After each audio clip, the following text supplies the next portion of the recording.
altine ñaar fukki fan ak ñaar ci weeru mars ci weeru février 8 heures ci guddi jot na mu des 1 heure de temps balaay couvre-feu di commencer ma génn sama kër di dem jëndi reer noonu laa génnee sama kër def 300 mètres benn pick-up gaare jékki-jékki rek gaare sama ginnaaw maa ngi ci tali bi ñeenti nit génn si noonu lañ ma jàppee ñu jaar xawma VDN jaar xawma Corniche et après ñu dugg en fait dikk boobu ak léegi maa ngi nii en fait di soog a génn dama ne état bu defee yëfu samba boy dañ koy siwal banditisme d'état bi ak yëfu voyou yi foog état bi ñu bàyyi ko man dañ ma jàpp après ñuy xool waaw lan moo tax ñu war ma dugal kaso dégg ngeen ko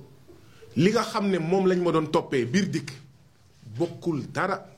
bokkul dara safaan ba lañ ma wax au niveau du bureau du doyen des juges ay trouble à l'ordre public xaw ma genre yooyu lañ ma doon toppee xaw ma dikk mais bi ma demee en fait jàkkaarloog doyen des juges mais man damaa waaru parce que maa ngi naan mais attends question yi ma doon laaj dikk jotewul dara ak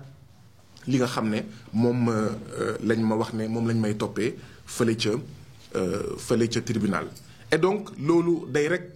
gën a firndeel li nga xam ne moom mooy méthode de voyou moom mooy banditisme d'état bi nga xam ne mooy dox fii alors nga ñëw ñu ne la Guy Marius Sagna yaa bind sa page Facebook j'accuse la police d'avoir torturé ki nga xam ne moom mooy Pape Sarr commissariat Thiaroye yow Guy Marius Sagna yaa wax ne j'accuse Seck Ndiaye d'avoir été assassiné par des policiers dans sa chambre yow Guy Marius Sagna yaa wax ne j'accuse en fait la police sénégalaise d'avoir assassiné ki nga xam ne mooy Abdoulaye Timéra yow Guy Marius Sagna d'accord yow yaa bind sa page Facebook j'accuse la police xawma Elimane Touré au niveau du commissariat de port noonu la commencé fàttaliku leen lan moo xewoon dafa amoon ay ñi ñu jàppoon d'accord ñu génn commissariat central ñu dajeek ñoom le dimanche donc je sais pas moi dimanche 15 genre yooyu dimanche 15 février ñu dajeek ñoom ñu ne ñu mais dañ leen doon torturer ñu ne ñu dañ leen doon laaj yéen ndax joolaa ngeen yéen ndax Casamance ngeen jóge dañ leen dóor ci xuur ngeen jéggal ma ci wax ji d'accord mais bi loolu amee fii la ñu defee conférence de presse ñoom ci seen wàllu bopp ñu ne lii lañ ñu laaj lii lañ ñu def ñun FRAPP nga xam ne ku ñu xam nga xamee ñu aussi lutte contre l'injustice et contre les violences policières ñu ne lii du dëgg du yoon pour sensibiliser pour artu pour naxarlu ak bañ itam li nga xam ne moo daloon jamono M23 mu am yaa ngi di fàttaliku ndem si yàlla Fodé Ndiaye yàlla na ko yàlla yërëm policier la woon mais dañoo jàpp ne violence policière bu ñu ko bannirul dina am fu ñuy toll askan wi dina jéem a fajal boppam te askan bu demee bay fajal boppam musiba am na donc fii la ñu toog di ko dénoncer le samedi 20 bureau des relations publiques bu police def benn communiqué ne police sénégalaise musul def torture te ku fi waxati ne police sénégalaise day torturer waaw ñu defante ko ak yow mais ci lañ def ay post ci suñuy page ne nous accusons la police sénégalaise d'actes de torture et de déni de justice ñu xool nag parce que ñun du ñu ñaaw ba pare ñàkk fayda duñ ñu boom di ñu toroxal di ñu noot ba pare ñu ne du ngeen ko fi waxee déedéet ku ñu torturer dañ koy wax ndaxte li ñu gëm mooy dëmm lu mu gën a bañ lu mu gën a bëgg mooy bu lay seeñu nga toog noppi dëmm lu mu gën a ragal mooy ku ko jeebaane dëmm na nga koy jeebaane or il y a des policiers dignes il y a des policiers intègres il y a des policiers patriotes mais nag am na ñoo xam ne dañuy torturer ñoom ñoo torturer Adja Ndiaye bu Dakaractu d'accord moo tax ñuy invité waat état du Sénégal déni de justice bi nga xam ne mu ngi ko imposer ces familles de victimes de violences policières de violences de certains gendarmes de violences de certains agents des forces de défense et de sécurité déni de justice boobu d'accord mu régler ko nous voulons la lumière nous voulons la vérité et nous voulons des sanctions waaw te ñu bàyyi di affecté agent des forces de défense et de sécurité bu defee tooxi diw na rek ñu affecté ko mais affaire bi day nekk gangrène buy màgg bu ko defee Dakar ñu bëgg ko xaw ma mekki Toubatoul xanaa waa Toubatoul bëgguñu lu baax bu defee musiba Toubatoul ñu affecté ko Thiès xanaa waa Thiès bëgguñu lu baax xanaa waa Ziguinchor bëgguñu lu baax il faut traiter le mal par la racine donc ñu lay laaj maanaam genre question yooyu waaye tamit ñu ne Guy Marius Sagna yaa bind sa page Facebook que ce sera Pathé Badiane pour le président le président Macky Sall et ses maîtres impérialistes ma ne ko maa ko wax man maa bind ne tous les jours ça doit être Pathé Badiane pour le président Macky Sall suppôt de l'impérialisme et ses maîtres impérialistes lan mooy Pathé Badiane Pathé Badiane Pathé Badiane mais xare la woon boo xam ne suñu maam ku jara fàttaliku ku jara roy Maba Jaxu Ba mais xare la woon boo xam ne da ko amoon ak l'armée coloniale française mu am ci ndam mais justice boo xam ne day naan benn citoyen lan moo tax ngay wax Pathé Badiane lan la est-ce que c'est un appel à l'insurrection mais justice boobu c'est une justice néocoloniale justice la boo xam ne bëggul sénégalais yi fàttaliku seen maam yu baax yi ma ne leen mais man je suis un produit de l'école sénégalaise comme mais sama frère sama plus que frère Babacar Diop di wax di ko ndamoo je suis un produit de l'école sénégalaise école primaire dañu jàngal Maba Jaxu Ba bu ñuy lim les résistants dañuy lim Maba Jaxu Ba au nom de quoi tey jii nii quand on appelle à la résistance du ñu wax askanu Sénégal roy leen Maba Jaxu Ba roy leen Aline Sitoé Diatta roy leen Yacine Boubou roy leen Mame Bamba ak ñoom seen waaw ñu naan ma ay waaw yow yaa wax fenn ne yow Guy Marius Sagna que tu as un plan que vous avez un plan contre Macky Sall mais man na leen d'accord léegi wan leen ma ko mosuñu ma ko wan moo tax nag nañu bàyyi di foowee les institutions ñu ngi naan xaw ma oui nañu respecter les institutions on veut des institutions fortes bu leen yàq institutions yi mais lu toll ni dikk ñu koy poser loo ay questions yoo xam ne ay fen la yow Guy Marius Sagna yaa wax ne vous avez un plan contre Macky Sall ma ne d'accord balaa ma si tontu wan leen ma rek fi ma ko bindee fi ma ko waxee jusqu'à l'extinction du soleil duñ ko génnee maa ngi ni ba tey foofu la laaj bi yem dafa am solo ñu wane yooyu pour wane le banditisme d'État et les méthodes de voyous yi nga xam ne moom la ñuy am waaye tamit ñun ñëpp ñu préparé wu xam ne saay bu ñu jàppee nii la ñuy doxalee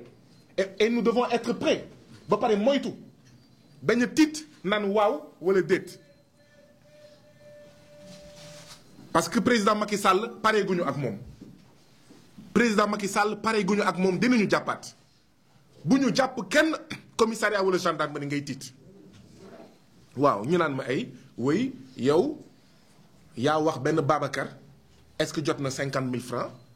waaw pour xawma une conférence de presse de quelle conférence de presse il s'agit parce que effectivement lundi 22 février mardi 23 février dañoo waroon am conférence de presse fii ñu ne ma Babacar boobu ban Babacar la ba pare d'accord conférence de presse boobu ban conférence de presse la dikk ñii di luubal alalu askan wi yëpp di sàcc alalu askan wi yëpp ay directeurs yuy sàcc alalu askan wi ay ministres yuy sàcc alalu askan wi ñu nekk ci les 30 pays les plus pauvres du monde dikk amul lu muy laajte lu dul ay Pathé Badiane dikk amul lu muy laajte lu dul mais kan mooy trésorier FRAPP dikk amul lu muy laajte lu dul une conférence de presse bu ñu waroon organiser fii avec des travailleurs licenciés dont des femmes enceintes te femme enceinte kenn waru ko licencier Bassirou Gueye toppatoowul loolu président Macky Sall toppatoowul loolu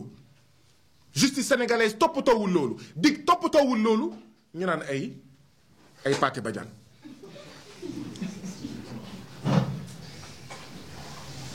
waaye tamit ñu ne ma waaw est-ce que jot nga xaw ma audio Clédor ma ne leen ban audio Clédor seen ma ne leen ana audio bi ñu déglul ma ko nee nañ xaw ma 59 secondes man leen ne audio bi maa ngi koy soog a dégg Clédor Sène woo nañu waxoon naa ko docteur Babacar Diop waxoon naa ko Aliou Sané waxoon naa ko waa Y'en a marre ne leen dañuy lancer seen plateforme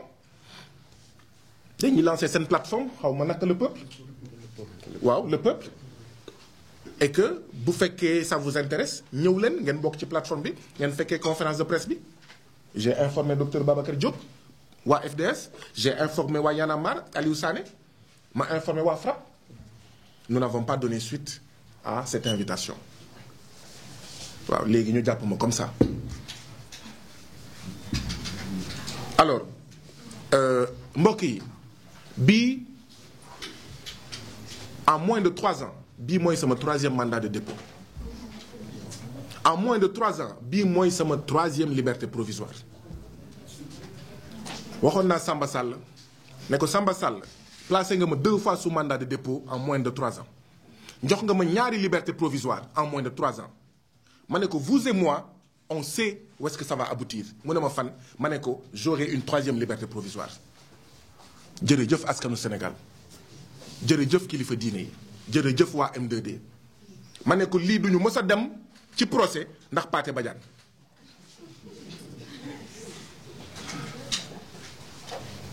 mais je parle de ça pas pour Bakoko parce que il n'y a aucune fierté à avoir été placé 3 fois en moins de 3 ans sous mandat de dépôt. Il n'y a aucune fierté à avoir bénéficié en moins de 3 ans de 3 libertés provisoires. Nous avons honte. Honte des institutions de ce pays qui sont manipulées. Manipulées au service de l'impérialisme et de ses suppôts. Manipulées au service de la bourgeoisie bureaucratique parasitaire de ce pays-là. Il n'y a aucune fierté. dama koy fësal pour wane ne ñii di naan il faut faire confiance à la justice ma ne leen ban justice la justice mais qui me doit 2 libertés définitives et maintenant qui me doit une 3e liberté définitive et à chaque seconde ñu war nañ ma mën a ñëw jël ndaxte xëy na y a un élément nouveau cette justice là est-ce qu'on peut lui faire confiance waa APR waa Benno Bokk Yaakaar comment est-ce qu'ils peuvent nous regarder les yeux dans les yeux ba pare nañu il faut faire confiance à cette justice man maa ngi nii mandat de dépôt pour une conférence de presse boo xam ne fekkeewuma teewuma woon waaw bii pas moom waaw les motifs les uns les plus saugrenus que les autres donc justice néocoloniale bi dafa war a jeex moo tax tamit ñu doon wax sénégalais yi bu leen dégg waa union des magistrats du Sénégal waa UMS di xeex ngeen toog ne pat union des magistrats du Sénégal bu ñuy xeex pour une justice indépendante ñun sax ñoo leen war a jiitu ñun Sénégal dañoo war a bàyyi jikkoo ne tant que laaluñu sama xalif général tant que laaluñu sama waaso tant que laaluñu sama monseigneur xaw ma sama évêque tant que laaluñu sama salaire tant que laaluñu sama dëkk du ma yëngatu du ma bouger. C'est l'occasion aussi de dire tant que ñun citoyens sénégalais nous ne sommes pas prêts à perdre quelque chose pour avoir quelque chose, c'est-à-dire un meilleur Sénégal, une meilleure Afrique, un Sénégal souverain dans une Afrique souveraine et unie, tant qu'on n'est pas prêt à perdre des choses pour nos droits, pour les droits de tous nos